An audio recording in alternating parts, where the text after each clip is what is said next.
अस्सलाम वालेकुम नाज़रीन करम, मैं हूं आपका मेज़बान उसामा और आप देख रहे हैं हिस्ट्री लाइट। तो नाज़रीन करम, आज की इस वीडियो में हम कोरलुश ओरहान सीरीज़ के मुतालिक बात करेंगे। नाज़रीन करम, दो खबरें हैं जो कि आज की इस वीडियो में मैंने आपके साथ शेयर करने हैं। नाज़रीन करम, एक बड़ी खबर यह है कि इस्तांबुल में मनशियात फ़रोख्त करने वालों के खिलाफ एक बड़ा क्रैकडाउन हुआ। इस क्रैकडाउन में कई बड़ी बड़ी कंपनियाँ गिरफ्तार हुई। इसके अलावा कई बड़े बड़े लोग, इन लोगों में ओरहान का किरदार अदा करने वाला अदाकार मार्त यासियोगलू भी शामिल है। जी हाँ दोस्तों, इस काम में जितने भी लोग मुलव्वस हैं उन सबको गिरफ्तार किया गया है। मार्त यासियोगलू के अलावा तुर्किया के दो और भी मशहूर अदाकार हैं जिन्हें गिरफ्तार किया गया है। लेकिन खुशी की बात यह है कि मार्त यासियोगलू को अभी तक गिरफ्तार नहीं किया गया, लेकिन उससे तफ्तीश जारी है। वो भी गिरफ्तार हो सकता है, लेकिन फ़िलहाल वो गिरफ्तार नहीं है।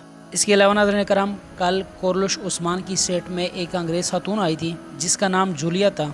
उस खातून का इंटरव्यू सुनकर मैं बहुत खुश हुआ, क्योंकि उन्होंने कोरलुश उस्मान सीरीज़ की वजह से इस्लाम कबूल कर लिया है। मैं आप सबको भी रिकमेंड करता हूं कि इस तरह ड्रामे को अप्रिशिएट करें। बॉलीवुड और हॉलीवुड से अच्छा है कि आप तुर्क तारीखी ड्रामा सीरीज़ देखें। आज मुझे भी एहसास हुआ कि मैं वाकई में एक अच्छा काम कर रहा हूँ। इन ड्रामास का रिव्यू करके मैं एक अच्छा काम कर रहा हूँ। इन ड्रामों को आगे बढ़ाए और दुनिया को दिखाए कि मुसलमान कौन थे और कौन हैं।